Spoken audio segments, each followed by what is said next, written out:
आप सब पर सलामती हो। मैं यासिर रशीद हूं और आप मेरा वीलॉग देख रहे हैं। नाज़रीन, आज के दिन की बड़ी डेवलपमेंट यह है कि फैज हमीद साहब ने फैजाबाद धरना केस के अंदर अपना बयान रिकॉर्ड करवाया। और जिन लोगों को यह तवक्को थी कि वो बिजलियां किसी और के ऊपर गिराएंगे, लेकिन वो बिजलियां किसी और के ऊपर गिर चुकी। अब बेनिफिशरी उसका कौन है और मुतासरीन में से कौन है, ये आज के व्लॉग में बात की जाएगी।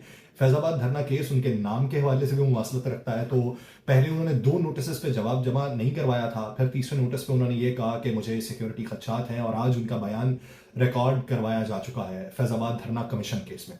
अब इसके साथ बात यह भी होगी कि आज के दिन बड़ी डेवलपमेंट में से ये भी है कि कल रात जरताज गुल साहिबा, जिन्हें पेशावर हाईकोर्ट के चीफ जस्टिस ने यह कहा था कि इन्हें सेफ जोन दिया जाए, घर तक पहुंचाया जाए, किसी और मुकदमे में इनको गिरफ्तार ना किया जाए, तो आज एक और मुकदमे में उनकी गिरफ्तारी के अहकामात जारी हो चुके हैं।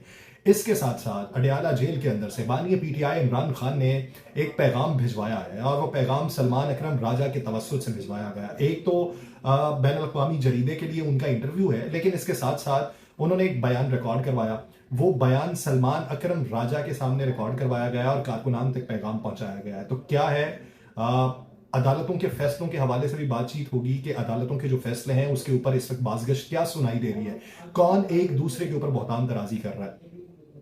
आज के इस व्लॉग के अंदर यह बात होना है कि आज के दिन तक कागजात नामजदगी की जांच पड़ताल के मरहला मुकम्मल होने के बाद जो एतराजात आयद किए गए थे, तो उसका नतीजा आज क्या निकला है, कौन कौन उससे बरी हुआ है, पाकिस्तान मुस्लिम लीग नून के लिए परेशानियां क्या हो सकती हैं। लेकिन इसमें ये जितनी अदालतों के अंदर केस चल रहे हैं, वकला जो पहले बयान कुछ और रखे थे अब कुछ और रखते हैं, जजेस भी कुछ और थे अब कुछ और है। तो इसमें एक वाकया सुनाना है कि एक बंदे ने किसी वकील से पूछ लिया, सर वकालत के क्या मानी है। वकील साहब ने कहा, मैं उसके लिए एक मिसाल देता हूं, और ये मिसाल पाकिस्तानी इस निजाम के ऊपर पूरी राज है। उन्होंने कहा, मान लो कि मेरे पास 2 आदमी आते हैं, एक बिल्कुल साफ सुथरा है और दूसरा बहुत ही गंदा है। अब मैं उन दोनों को सलाह देता हूं कि वो दोनों नहाकर साफ सुथरे हो जाए। अब आप लोग ये बताइए कि उनमें से कौन नहाएगा। आप पहले केसेस देखें कि जो मुल्क के अंदर केसेस चल रहे हैं, और फिर इसका आपने तकाबुली जायजा उससे लेना है। एक शागिर्द ने जवाबन कहा कि जो गंदा है वो नहाएगा। वकील साहब ने कहा, नहीं, सिर्फ साफ आदमी ही नहाएगा, क्योंकि उसे सफाई की आदत है, जबकि गंदे आदमी को तो सफाई की अहमियत भी नहीं मालूम, तो वो क्यों नहाएगा। वकील साहब ने फिर पूछा शागिर्दों से कि अब बताओ कौन नहाएगा। दूसरे शागिर्द ने जवाब दिया कि साफ आदमी नहाएगा। वकील साहब ने कहा, नहीं, गंदा शख्स नहाएगा, क्योंकि उसे सफाई की जरूरत है, साफ वाले को नहाने की क्या जरूरत है, वो तो पहले ही साफ है। तो फिर वकील साहब ने सवाल उठाया कि अब बताओ कौन नहाएगा। 2 शागिर्द एक साथ बोले, जो गंदा है वो नहाएगा। वकील साहब ने कहा, नहीं, दोनों नहाएंगे, क्योंकि साफ आदमी को नहाने की आदत है और गंदे आदमी को नहाने की जरूरत है। तो इसलिए जिसको आदत है वो अपनी आदत अपनाएगा, जिसकी आदत नहीं है उसकी आदत डेवलप करवाई जाएगी। फिर उन्होंने सवाल उठाया कि अब बताओ कौन नहाएगा। सब शागिर्द एक साथ बोले, जी दोनों नहाएंगे। वकील साहब ने कहा, गलत, कोई भी नहीं नहाएगा, क्योंकि गंदे को नहाने की आदत नहीं है और साफ आदमी को नहाने की जरूरत नहीं है। उन्होंने फिर सवाल उठाया कि अब बताओ कौन नहाएगा। एक शागिर्द ने बहुत नरमी से कहा, सर आप हर बार अलग अलग जवाब देते हैं और हर जवाब जो है वो सही मालूम पड़ता है, तो हमें सही जवाब कैसे मालूम पड़ेगा, वो सही जवाब आप ही दे दें, क्योंकि हमें नहीं मालूम कि इस तनाजुर में किसकी बात हमने माननी है। वकील साहब बोले, बस यही वकालत है, अहम ये नहीं है कि हकीकत क्या है, बल्कि अहमियत इस बात की है कि आप अपनी बात को सही साबित करने के लिए कितनी मुमकिन दलील दे सकते हैं। तो अपनी बात को सही साबित करने के लिए इस वक्त अदालतों के अंदर जो दलीलें दी जा रही हो, चाहे इलेक्शन कमीशन की जानिब से दी जा रही हो, वो चाहे किसी दूसरी तरफ से दी जा रही हो, वो ताहयात नाहिली केस के अंदर दी जा रही हो, इस्लामाबाद हाई कोर्ट के अंदर नैब के सजा याफ्ता जो अशखास हैं उनकी 10 साल नाहिली के हवाले से दी जा रही हो, तो ये सारी दलीलें एक जैसी मालूम होती हैं। अब आते हैं पहले मुद्दे की जानिब कि lieutenant general retired Faiz Hamid साहब ने फैजाबाद धरना कमीशन को जो जवाब जमा करवाया। साबिक डीजी आईएसआई फैज हमीद ने कमीशन की तरफ से दिए गए जो सवालात थे उनके जवाब दिए हैं। फैज हमीद साहब ने अपने जवाब में यह कहा है कि 2017 में होने वाले धरने में उस वक्त की हुकूमत किसकी थी, पाकिस्तान मुस्लिम लीग नून की। उस वक्त की हुकूमत की हिदायत के ऊपर तहरीक लब्बैक पाकिस्तान के साथ मैंने मुज़ाकरात किए थे। उन्होंने ये भी कहा अपने जवाब के अंदर कि 2017 में उस वक्त वजीर आजम शाहिद खाकान अब्बासी थे और वजीर दाखिला एहसन इकबाल थे।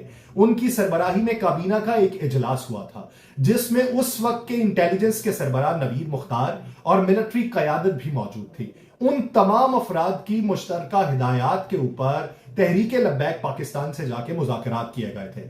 फैज हमीद साहब ने हुकूमत के खिलाफ साजिश करने के इल्जामात की भी तरदीद कर दी।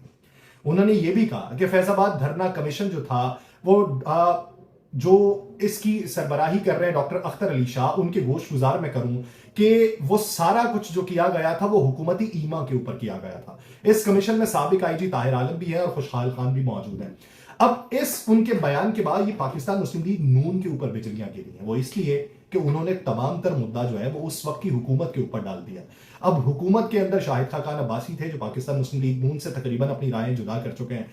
अब एहसन इकबाल साहब इस वक्त पार्टी के सेक्रेटरी जनरल है, क्या वो आके जवाब जमा करवाएंगे जब उनकी तरफ से बरी जिम्मा होने की बात कर दी गई कि भाई मैंने अपनी ईमा के ऊपर कुछ नहीं किया, ये तो मुझे इन्होंने करवाया था, जो इनका हुक्म था मैंने उसी हुक्म पे जाके तहरीक लब्बैक के साथ मुज़ाकरात कर लिए थे। एक तरफ वो सारा मुद्दा फैज हमीद साहब के ऊपर फेंकते थे, आज फैज हमीद साहब ने कहा है कि मुझे तो डायरेक्शन इधर से आई है और इसी डायरेक्शन की बदौलत मैंने जाके उनके साथ मुज़ाकरात किए हैं। अब देखना यह है कि पाकिस्तान मुस्लिम लीग नून इस बयान के बाद जवाबी दलाइल देती है या फिर इसे और एक इंजीनियरिंग के तौर पे इस्तेमाल कर लेती है। बज़ाहिर पाकिस्तान मुस्लिम लीग नून के लिए परेशानी है। उधर दूसरी तरफ इलेक्शन ट्रिब्यूनल ने शेख रशीद साहब जिनके कागज मुस्तरद हो गए थे, एजाजुल हक साहब उनके भी कागज मुस्तरद हो गए थे, आज वो मंजूर हो गए। रावलपिंडी का इलेक्शन ट्रिब्यूनल था जिसने एजाजुल हक के कागजात पे आरओ के एतराजात को मुस्तरद कर दिया और रावलपिंडी का हल्का इनने 55 वहां से उनके कागजात नामजदगी मंजूर कर लिए गए। इलेक्शन ट्रिब्यूनल ने साबिक विफाकी वजीर दाखिला और अवामी मुस्लिम लीग के सरबराह शेख रशीद के हल्का 56 और 57 से कागजात जो रद्द किए गए थे उनको मंजूर कर लिया है। साबिक विफाकी वजीर फवाद चौधरी के जहलम की 2 निशस्तों से कागजात मुस्तरद होने के खिलाफ अपील पर समाअत हुई, जिसमें ट्रिब्यूनल ने कल के लिए इलेक्शन कमीशन को नोटिस जारी कर दिया है। फवाद चौधरी के वकील ने ट्रिब्यूनल में मौकिफ अपनाया कि उनके मौकिल को इलेक्शन से बाहर रखने के लिए बोगस और एतराजात आयद किए गए हैं, उन एतराजात को रद्द किया जाए। तो इलेक्शन कमीशन को नोटिस जारी करके कल तक वो समाअत मुलतवी कर दी गई। अब रफ्ता रफ्ता ये जो एतराजात हैं, जब ये एतराजात दूर होते रहेंगे तो फिर आरओस और डीआरओस, डेप्यूटी कमिश्नर और असिस्टेंट कमिश्नर्स या एडीसीआर वो लगाने पे फिर वावेला फिर और मचेगा। लेकिन इस हवाले से सुप्रीम कोर्ट जो है वो ये आज हेयरिंग के अंदर बात कर चुकी है। आज जो हेयरिंग थी ताहियात नाअहली केस के हवाले से, उसमें उसने बात की थी कि ये बात याद रखिए कि 8 फरवरी को इलेक्शन होना है। अदालतों के अंदर केसेस को दायर करके 8 फरवरी से इलेक्शन को आगे नहीं ले जाया जा सकता। तो इस ज़िमन में उन्होंने तमाम तर अहकामात जारी कर दिए हैं। दूसरी तरफ पाकिस्तान तहरीक इंसाफ ने पेशावर हाई कोर्ट के फैसले के खिलाफ बल्ले के इंतखाबी निशान के हुसूल के लिए सुप्रीम कोर्ट ऑफ पाकिस्तान से रुजू कर लिया। पाकिस्तान तहरीक इंसाफ ने पेशावर हाई कोर्ट के फैसले के खिलाफ सुप्रीम कोर्ट के अंदर अपील दायर की है, लेकिन ये याद रहे कि वहां पे हुक्म इम्तना खत्म हुआ है, यानी स्टे खत्म हुआ है, मरकजी अपील वहां अभी भी मौजूद है। पीटीआई ने मौकिफ ये इख्तियार किया है कि इलेक्शन कमीशन की दरखास्त काबिल समाअत ही नहीं थी।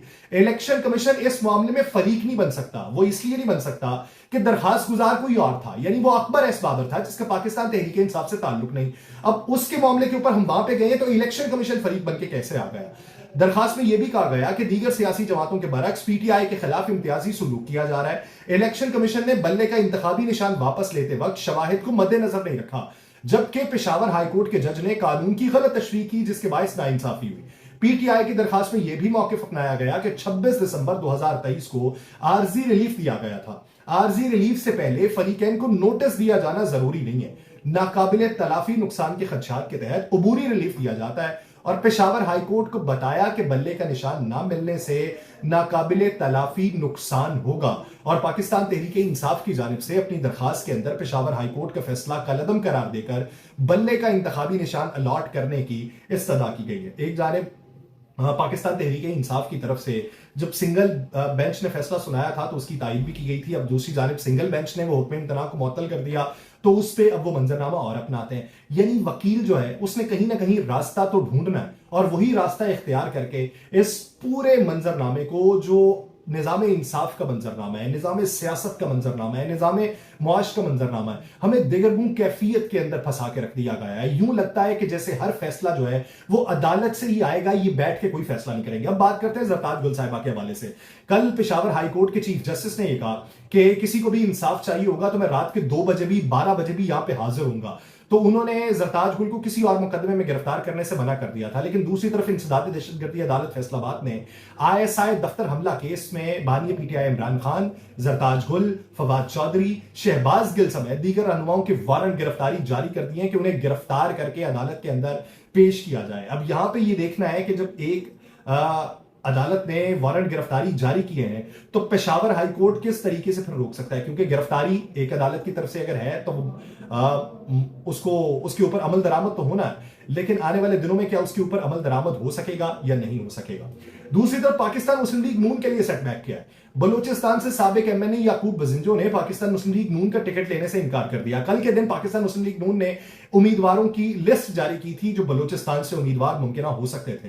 तो उनकी जब लिस्ट जारी की तो वहां पे याकूब बजिंजो का नाम 30वें नंबर के ऊपर मौजूद था। याकूब बजिंजो ने यह बात की है कि ना ही मैंने पाकिस्तान मुस्लिम लीग नून का टिकट लेने के लिए इंटरव्यू दिया, ना ही मैंने टिकट के लिए अप्लाई किया, तो मुझे किस हैसियत में पाकिस्तान मुस्लिम लीग नून टिकट जारी कर रही है? मैं तो इनकी टिकट पर लड़ना ही नहीं चाहता। अब पाकिस्तान मुस्लिम लीग नून एक तरफ इस मंजरनामे का शिकार है, तो दूसरी तरफ इधर से अयाज सादिक साहब और रोहेल असगर साहब वाला जो मामला था उसमें भी अयाज सादिक साहब के लिए एक और ऑप्शन उन्होंने निकाला। उन्होंने कहा है कि आपको सेनेट में भी नशिस्त दी जा सकती है। पाकिस्तान मुस्लिम लीग नून के लिए मंजरनामे में यह मुश्किलात है। दूसरी तरफ खान साहब ने यह पैगाम दिया है कि मैदान खाली नहीं छोड़ना, अगर एक बंदा भी बच जाए, इलेक्शन लड़ना पड़े, अगर बल्ले का निशान ना भी हो तो हमारे लिए मुश्किल जरूर होगी, मगर हम मैदान में लड़ेंगे, उसे खाली नहीं छोड़ेंगे। ये उन्होंने गुफ्तगू की है सलमान अकरम राजा से। तो इससे वो सारी बातें भी खत्म होती हैं कि जो पाकिस्तान तहरीक इंसाफ के बारे में कही जा रही थी कि शायद ये इलेक्शन का बाइकआउट कर दें, जिसपे चेयरमैन पाकिस्तान तहरीक इंसाफ बैरिस्टर गौहर ने कहा कि हम इलेक्शन का बाइकआउट नहीं करेंगे।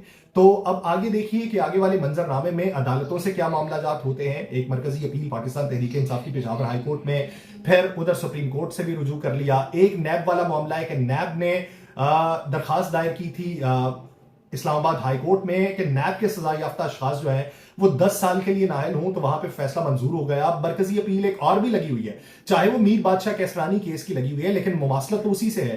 तो अब उधर क्या फर्क पड़ेगा? दूसरी तरफ अवाम पाकिस्तान पार्टी है एक, उसने बल्ले के निशान के लिए अप्लाई कर दिया है। उन्होंने कहा हम अवाम पाकिस्तान पार्टी मैदान में है, उसके जल्द सर्टिफिकेट के लिए इंतखाबी निशान बल्ले के इजरा की इलेक्शन कमीशन में दरखास्त दायर हम कर रहे हैं, और सर्टिफिकेट जल्द इजरा की दरखास्त आज शाम तक जमा करवा दी जाएगी।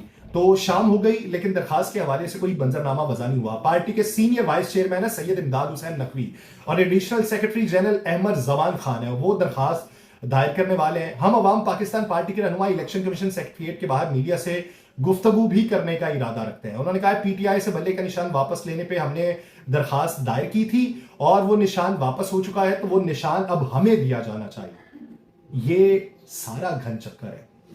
आप सभी कुछ जानते हैं कि क्या होगा, लेकिन आपके कानों तक जो बात पहुंचाई जाएगी ना, वो बताने के लिए कि ये होगा। अब क्या होना चाहिए और क्या हो रहा है, इन दोनों में फर्क है, लेकिन फर्क आपको सिर्फ इसी मुल्क में दिखाई देगा। फर्क जान के जीते रहिए। मुझे दीजिए इजाजत, अल्लाह ने के बाद।